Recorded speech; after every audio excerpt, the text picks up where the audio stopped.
Jangan khawatir akan hari esok. Saudara ingat kata ini. Sepanjang tahun jangan khawatir akan hari esok. Mari kita membaca di dalam Injil Matius pasal 6 ayat 25 sampai ayat 34. Mulai ayat 25. Karena itu aku berkata kepadamu, janganlah khawatir akan hidupmu, akan apa yang hendak kamu makan atau minum. Janganlah khawatir pula akan tubuhmu, akan apa yang hendak kamu pakai. Bukankah hidup itu lebih penting daripada makanan, dan tubuh itu lebih penting daripada pakaian? Siapakah di antara kamu yang karena kekhawatirannya dapat menambahkan sehasta saja pada jalan hidupnya? Namun aku berkata kepadamu, Salomo dalam segala kemegahannya pun tidak berpakaian seindah salah satu dari bunga itu.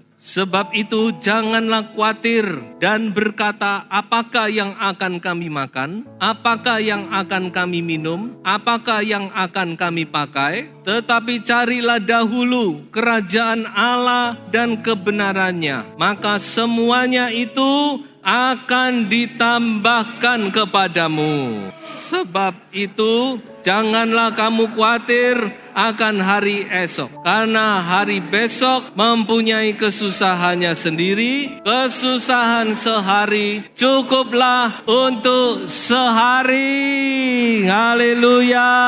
Terima kasih Tuhan Yesus. Haleluya. Perkataan Tuhan sungguh luar biasa. Banyak kali kita ditimpa dengan kekhawatiran. Khawatir ini, khawatir itu. Ya mungkin kalau sandang, pangan, papan, mungkin saudara tidak khawatir. Ini kan baru hanya sekilas. Tapi banyak sekali kekhawatiran. Khawatir kira-kira tahun depan bagaimana pekerjaan ini masih bisa jalan atau tidak. Saya masih bisa survive atau tidak. Apakah saya dapat pekerjaan atau tidak. Bagaimana nanti kalau sudah lulus. Bagaimana saya nanti dapat pekerjaan yang baik atau tidak. Apakah saya akan dapat jodoh atau tidak. Wah, banyak sekali kekhawatiran saudara-saudara. Manusia hidup banyak kekhawatiran. Tetapi Tuhan tidak mau kita hidup dalam kekhawatiran. Ini jelas. Tuhan tidak mau anak-anaknya hidup dalam kekhawatiran. Sebab itu jangan khawatir. Mari kita lihat sejenak kekhawatiran itu apa. Ada beberapa hal yang ingin saya kutip di sini.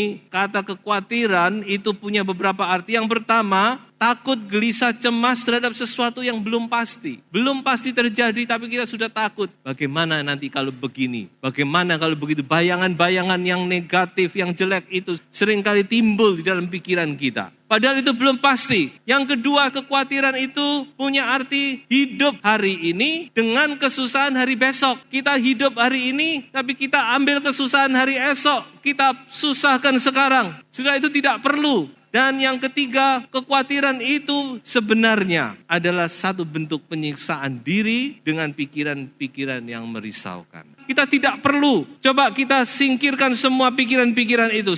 Jangan khawatir akan hari esok. Ada beberapa hal tentang kekhawatiran yang ingin saya sampaikan. Dan ini perlu kita ketahui dan sangat penting. Yang pertama, kekhawatiran itu sama sekali tidak berguna. Ini yang kita lihat dalam ayat-ayat tadi. Kekhawatiran itu sama sekali tidak berguna. Tuhan Yesus berkata, buat apa kamu khawatir? Kamu khawatir pun kamu gak bisa nambah umurmu sehasta saja. Kekhawatiran itu sedikit pun tidak berguna. Kalau masih berguna, kalau ada manfaatnya sedikit gak apa-apa. Kalau ada gunanya. Tapi firman Tuhan berkata, kekhawatiran itu sama sekali tidak ada gunanya. Lalu buat apa kita khawatir? Kita khawatir ini, kita khawatir itu. Apa kira-kira kekhawatiran ini bisa menolong? No way. Tidak bisa menolong. Bahkan seringkali kekhawatiran itu merugikan kita. Karena khawatir kita nggak enak makan, kita nggak bisa tidur. Karena nggak bisa tidur akhirnya kita stres, kurang tidur.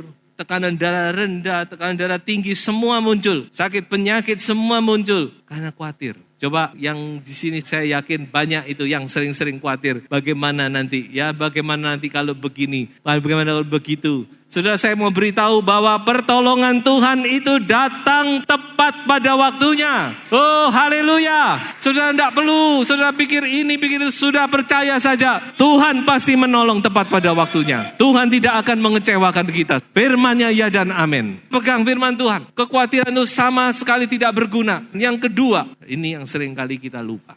Mungkin juga kita tidak tahu. Kekhawatiran itu adalah salah satu bentuk serangan iblis kepada pikiran kita. Perhatikan ini. Kekhawatiran, rasa khawatir, rasa gelisah, rasa cemas, itu adalah salah satu bentuk serangan iblis. Iblis tidak bisa menguasai roh kita, tetapi dia bisa menyerang pikiran kita. Saudara tidak percaya? Coba saya ajak saudara membaca 1 Petrus pasal 5 ayat 7 dan ayat yang ke-8. Perhatikan, serahkanlah segala kekhawatiranmu kepadanya, sebab ia yang memelihara kamu. Ini ayat 7. Serahkanlah segala kekhawatiranmu kepadanya, sebab ia yang memelihara kamu. Ini ayat 7. Lalu ayat 8, coba saudara perhatikan. Kalau saudara tidak perhatikan, seringkali kita cuma ambil ayat 8. Saudara, ayat 7, kenapa kok diikuti dengan ayat 8? Coba perhatikan ayat 8. Sadarlah dan berjaga-jagalah. Lawanmu si iblis berjalan keliling, sama seperti singa yang mengaum-ngaum dan mencari orang yang dapat ditelannya. Kenapa kok ayat ini digabung dengan ayat 7? Kekhawatiran adalah salah satu cara iblis untuk menelan kita. Dia mau membuat kita tidak berdaya dengan kekhawatiran. Kita jatuh, iman kita lemah. Kita melakukan perkara-perkara mungkin yang di luar kehendak Tuhan. Salah satunya contoh yang jelas itu Abraham dan Sarah, bukan? Khawatir, bagaimana ini kita tambah tua, tapi janji Tuhan tidak kunjung tiba. Mungkin Abraham tidak apa-apa, tapi Sarahnya mulai gelisah. Akhirnya sampai Hagar, Ismail pun muncul. Kekhawatiran seringkali menyerang kehidupan kita. Ada satu buku yang bagus, tulisan Joyce Meyer. Pikiran adalah medan peperangan. Iblis menyerang pikiran kita. Roh dia tidak bisa menguasai. Roh kita sudah dibungkus oleh Roh Kudus. Roh kita milik Tuhan. Dia tidak bisa berbuat apa. Tapi pikiran dia bisa menyerang. Dia serang salah satunya dengan kekhawatiran. Khawatir ini, khawatir itu. Sebab itu kita harus sadar. Kalau kekhawatiran datang, kita harus usir itu di dalam nama Yesus. Sebab iblis tahu kalau pikiran kita positif, sepakat dengan roh kita, maka ada sesuatu yang luar biasa terjadi. Sebab itu dia kacaukan pikiran kita. Yang ketiga, kekhawatiran itu membuat kita tidak berdaya. Amsal 12 ayat 25 di dalam terjemahan bahasa Indonesia sehari-hari, rasa khawatir mematahkan semangat. Karena kita khawatir kita tidak bisa punya kekuatan menghadapi hari esok. Sebab itu mari kita terima firman Tuhan ini, jadikan rema di dalam hati kita. Ingat, sepanjang tahun jangan engkau khawatir akan hari esok. Hari esok ada di tangan Tuhan. Haleluya. Saudara jalani bersama Tuhan. Pertolongan Tuhan akan datang pada waktunya. Sekarang kita mau melihat bagaimana caranya mengatasi kekhawatiran. Perhatikan, sudah tangkap poinnya, sudah simpan di dalam hati, jadikan rema di dalam hidupmu. Saudara akan hidup berkemenangan sepanjang tahun. Yang pertama, bagaimana cara kita mengatasi kekhawatiran? Filipi 4 ayat 6 dan 7. Serahkan segala kekhawatiran saudara di dalam doa. Mari kita baca ayat ini. Janganlah hendaknya kamu khawatir tentang apapun juga. Tapi nyatakanlah dalam segala hal keinginanmu kepada Allah dalam doa dan permohonan dengan ucapan syukur. Damai sejahtera Allah yang melampaui segala akal akan memelihara hati dan pikiranmu dalam Kristus Yesus. Hati dan pikiran. Hati saja tidak cukup. Pikiran harus dipelihara. Pikiran harus positif. Firman Tuhan berkata, pikirkan hal-hal yang mulia, yang indah, yang suci, yang kudus. Pikirkan hal-hal yang di atas. Dan salah satunya, jangan engkau khawatir. So itu doa. Saudara punya kekhawatiran apa tentang hari esok? Saya yakin kalau mau ditanya, dirinci, saya kasih kertas satu-satu suruh tulis, pasti daftar itu banyak, tidak habis-habis. Manusia ini hidup banyak kekhawatiran. Tetapi firman Tuhan sudah berkata, jangan khawatir tentang apapun juga. Tidak terkecuali apapun juga, saudara. Ada orang khawatir, waktu masih muda khawatir, besok mau sekolah apa, bisa menyelesaikan sekolah apa tidak. Ternyata bisa. Waktu kuliah dia khawatir, kira-kira nanti kalau sudah sekolah, sudah lulus dapat kerjaan atau tidak. Kerjaannya baik atau tidak. Dapat. Habis punya kerjaan dia khawatir lagi. Saya kira-kira bisa dapat jodoh atau tidak. Kira-kira saya bisa menikah atau tidak. Ada enggak orang yang mau sama saya? Ada juga, laku juga. Habis menikah, hari pertama menikah dia sudah khawatir. Saya bisa punya anak apa tidak? Wah sudah.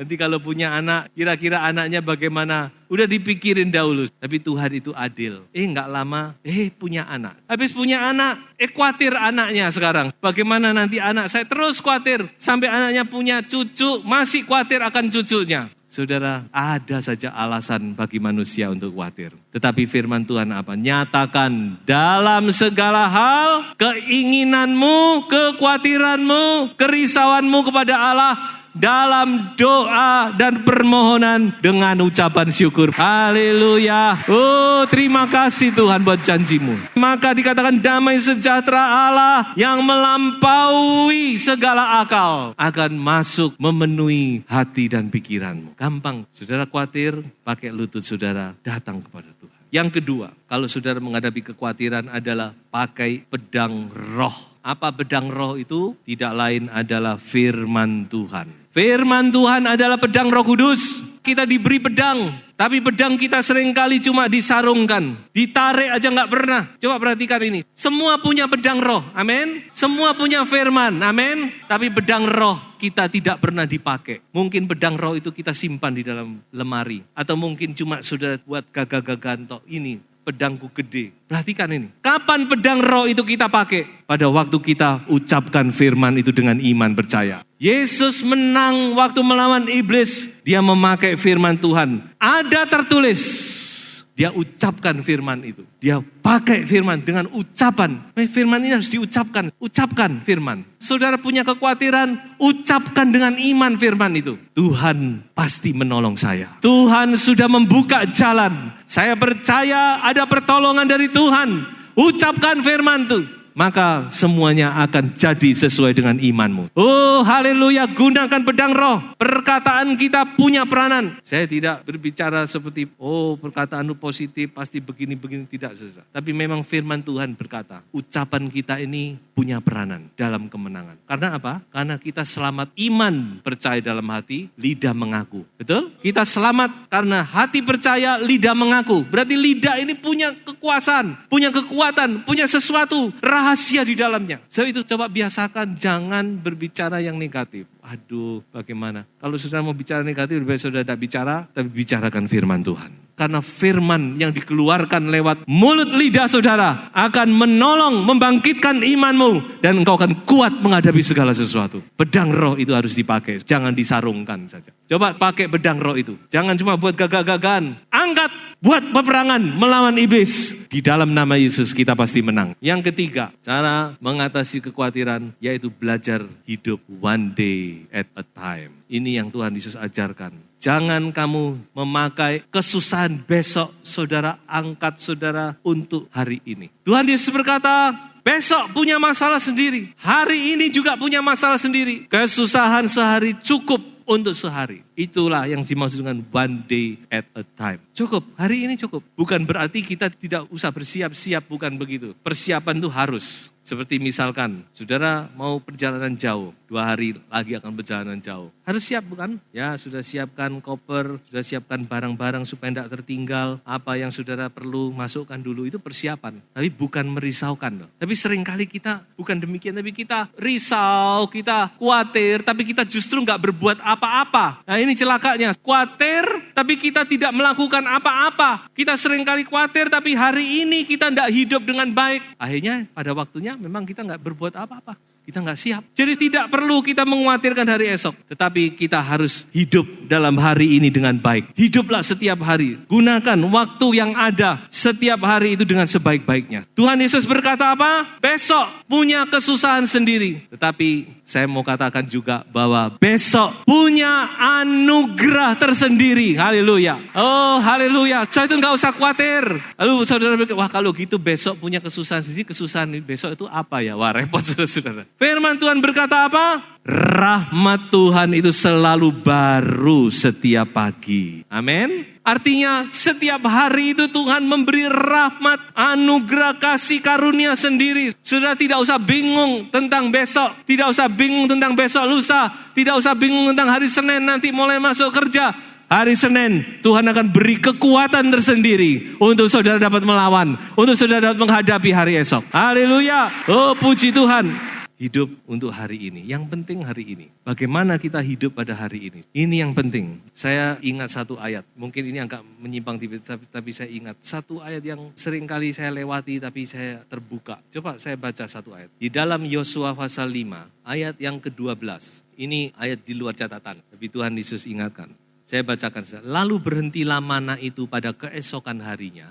Setelah mereka makan hasil negeri itu. Jadi orang Israel tidak beroleh mana lagi, tetapi dalam tahun itu mereka makan yang dihasilkan tanah Kanaan. Perhatikan, lalu berhentilah mana itu pada keesokan harinya. Ini mujizat ini. 40 tahun mana itu tidak pernah berhenti. Mana itu tidak pernah berhenti. 40 tahun setiap pagi Tuhan kirimkan mana untuk mereka. Memberi makan dari langit. Roti malaikat dikatakan. Tapi begitu mereka masuk Kanaan. Mereka makan hasil Kanaan. Besoknya, perhatikan, keesokan harinya langsung mana itu berhenti. Kok tahu Tuhan itu, saudara? Tuhan itu tepat waktu, bukan? Amin. Setiap hari Tuhan itu perhatikan. Berarti Tuhan perhatikan nih tiap hari. Oh, hari ini belum. Oh, hari ini belum. Hari ini, oh mereka sudah makan. Kalau gitu hari esok cukup. Mereka enggak usah makan mana lagi. Artinya apa? Tuhan memperhatikan kebutuhan kita hari demi hari, saudara. Tidak ada satu hari pun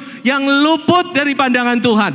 So itu ayo kita belajar hidup one day at a time. Cukup saudara hari ini. Besok pasti ada kemurahan Tuhan sendiri. Saudara tidak perlu khawatir, tidak perlu takut. Besok masalah pasti ada. Tiap hari punya masalah. Tuhan tidak bilang tidak ada masalah. Tuhan bilang kesusahan sehari, cukup sehari. Besok punya kesusahan sendiri. Berarti besok punya masalah sendiri. Tetapi percayalah bahwa besok pagi saudara bangun. Tuhan sudah memberi rahmat dan kekuatan yang baru untuk saudara menghadapi hari esok. Haleluya. Oh, puji Tuhan. Dan yang terakhir, the last but not least. Firman ini ditutup dengan satu kata, utamakan kerajaan Allah dan kebenarannya. Ini kunci. Tuhan kuncinya di sini. Saudara mau diberkati, saudara mau ditolong oleh Tuhan, saudara mau dipelihara oleh Tuhan. Kuncinya di sini, utamakan kerajaan Allah dan kebenarannya. Ini bukan berbicara tentang pelayanan loh ya. Saya beritahu, seringkali kita berkata, wow gitu saya harus utamakan gereja nomor 1. Itu baru sebagian kecil. Yang penting dalam hidup kita ini loh. Gimana hidup kita ini benar gak? Saya masih mendengar ada anak-anak Tuhan yang hidupnya tidak benar. Suka jajan, tanda kutip. Hai pria-pria yang suka jajan, bukan jajan pasar, bukan jajan gaya baru. Kalau jajan pasar, jajan gaya baru itu saudara boleh makan sepuasnya. Jajan tanda kutip. Saudara, kalau saudara hidup tidak benar, Tuhan tidak menjamin hari esok saudara. Tapi kalau saudara hidup benar, di dalam nama Yesus, firman Tuhan menjamin. Saudara tidak perlu khawatir akan hari esok. Karena Tuhan akan menjaga melindungi orang-orangnya yang benar. Ibrani berkata apa? Coba saya baca satu ayat lagi ya. Ibrani 13 ayat 5 berkata apa? Aku sekali-kali tidak akan membiarkan engkau. Dan aku sekali-kali tidak akan meninggalkan engkau. Ayo sudah bertobat sebelum kita melangkah masuk tahun yang baru. Mari benahi hidup ini di dalam nama Yesus. Saudara tinggalkan yang tidak berkenan, dosa, kejahatan, perkara-perkara yang dibenci oleh Tuhan. Tinggalkan semua, masuk tahun yang baru bersama dengan Tuhan. Tuhan akan menolong saudara sampai akhir tahun dan sampai selama-lamanya. Tuhan memberkati. Oh haleluya. Jangan khawatir akan hari esok. 1 Korintus 7 ayat 32. Tuhan Yesus berkata, aku ingin supaya kamu hidup tanpa kekhawatiran. Haleluya.